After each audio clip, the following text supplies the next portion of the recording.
Welcome to the Cougar Cast here at the Kokomo Post Sports. I'm your host, Jay Stevens, and this is the place to get all the information on what's going on inside the athletic department at IU Kokomo. And joining us once again for today's show is the Assistant Athletic Director at IUK. It's Grant Patterson. Grant, welcome back. Yeah, it's good to be here, Jay. Once again, we're getting into a bit of a groove. I think we're a month straight of Tuesdays back together, so it's good to be back once again. It's very good to be back, and it's good to have back-to-back weeks where an athlete at IUK is winning a conference award. This week, it's Kelsie Hoot. Yeah, not only is she Conference Player of the Week, but she's also the Kokomo Post IU Kokomo Athlete of the Week. So Kelsie Hoot had a big week for women's soccer.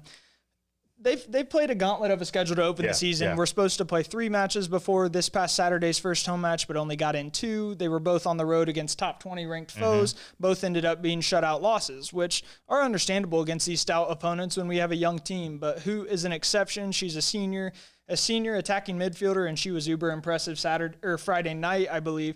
I wasn't able to be there, but I know that she cashed in on she scored both of our goals to this point in the season. Obviously, those were our first 2 goals. So she scored first and early, I think, 18th minute of the match.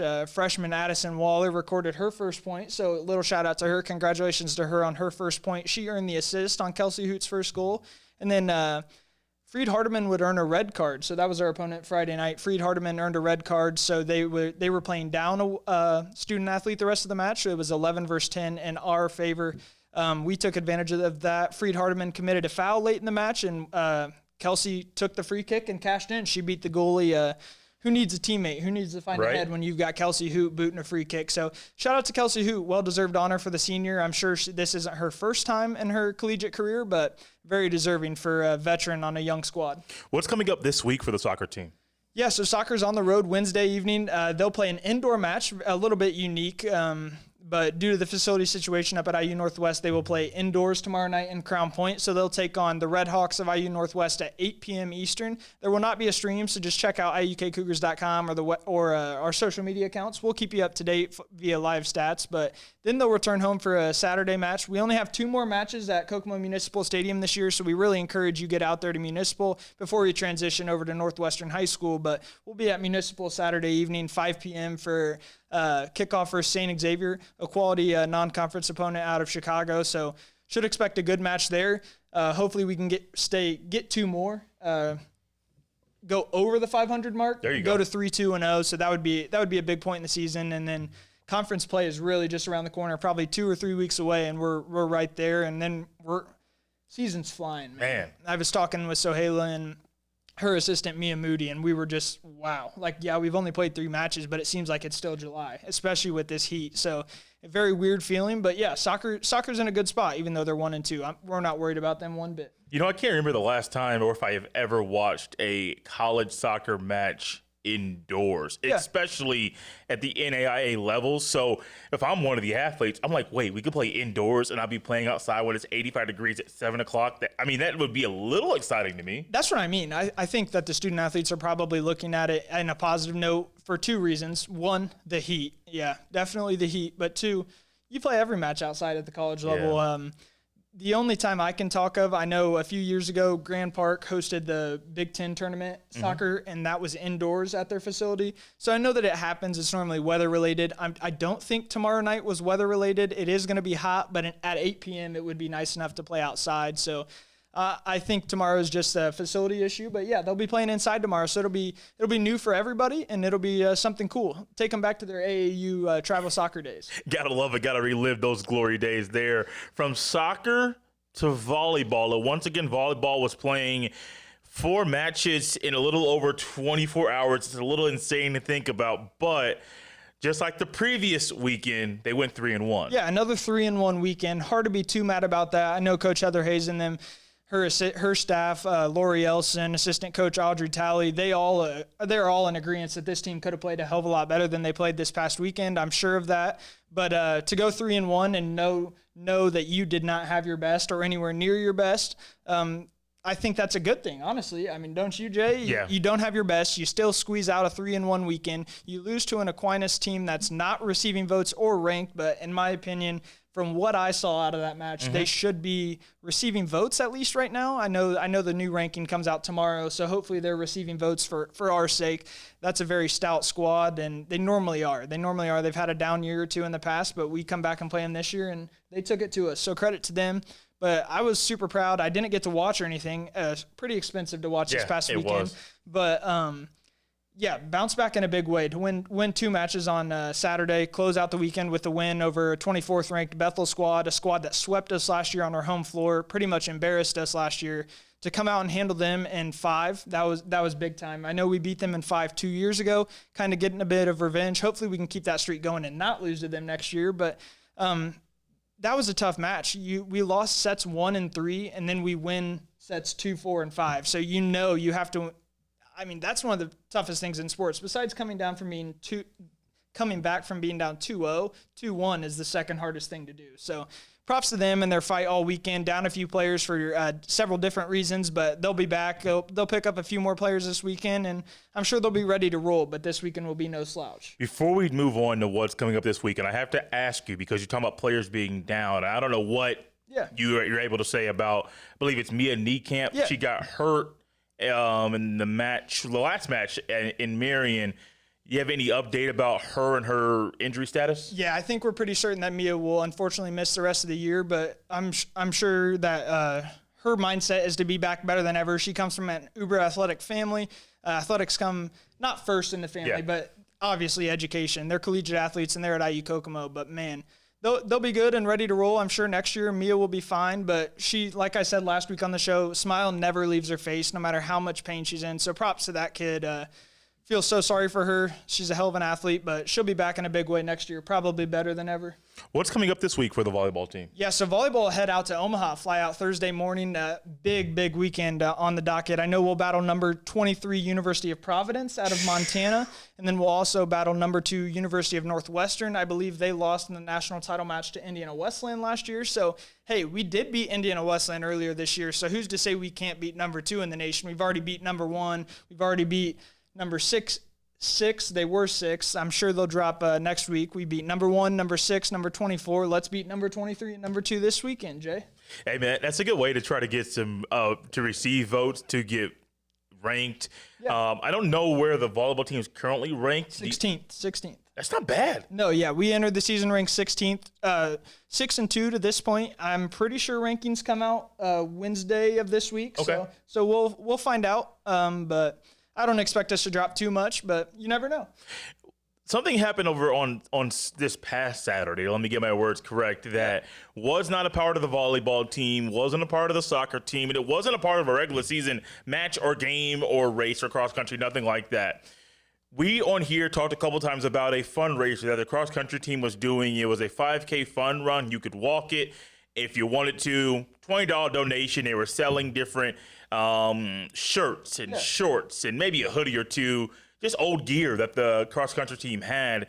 And I was out there before I talk about my own participation. Yes, there was a bad word in there. I want to hear what Grant got to hear from Coach Colvin about how the event went. Yeah, so Coach Colvin and his assistant, Jordan Fivecoat, they had nothing but great things to say. Like I said, unfortunately didn't make it out there this weekend, but man, just immediately afterwards, seeing the pictures, seeing the timing sheet, seeing the number of people that were out there, I was uber impressed. I figured it would be good with the I thought we could have maybe done a little more to get it out there, but we did pretty well. It's a first-time thing, so we didn't really know what to expect, but I was not involved that much. It was pretty much the track and field program and cross-country program, so super big shout-out to Josh and all that played a role. I'm sure his wife played a role in all of this, so shout-out to all of them. It looked amazing, and honestly, I don't know what else to say other than I'll leave it to you because you were actually there. You know? So I'm laughing because my wife and my son were up there. My son slept the whole time, bro. He was in a stroller, just knocked out. But my wife walked up. I went up there, signed the waiver and all that good stuff. She's like, "Where's Grant?" And I remember you saying you're going to walk up. You're going to be at the start-finish line a little bit early. I could clearly see it from where I was standing, bro, but you weren't there. I didn't want to text you. I know it was kind of early. I don't know what your night was before that. And so I'm thinking, man, Grant's not here, man. Maybe the day's not going to go well. Joking when I say that. It went great. Trust me. And I used to do 5Ks, 10Ks, Yeah. run a little bit. Haven't done it in a while. I don't know if I ever have, Jay, so props to you for that. Hey, man, you can do it. You can do it. But it was fun. It was a lot of fun. And being able to walk something like that and just really there being no pressure was great. There was the cross-country team up in front. Yeah.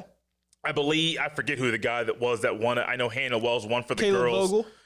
And I saw a picture of them at the end. I did not realize Olivia was going to be taking pictures. Yeah. And then I saw on Facebook that they put the whole catalog basically up there. Hey, pictures from the event. Yeah. It was great. And one thing I told my wife, Grant, was if IUK does this again, spring would be great, but you're kind of gambling with the weather. But if this is a yearly thing, an annual thing, this is a great thing for the community. And as more people like us here at the Kokomo Post or just different people on Facebook and social media see, hey, IUK is doing this thing annually, it's going to pick up buzz, pick up steam, going to have more people participate. And the thing for people that are runners, you're able to participate on a collegiate course, which isn't normal. Exactly. And I do think that was an added advantage for this event for people that are in certain running clubs in Kokomo. Hey, go out there. It's fun. There's no pressure. And you're on a collegiate course. It doesn't get much better than that. You're on a beautiful collegiate course Man. too, Jay.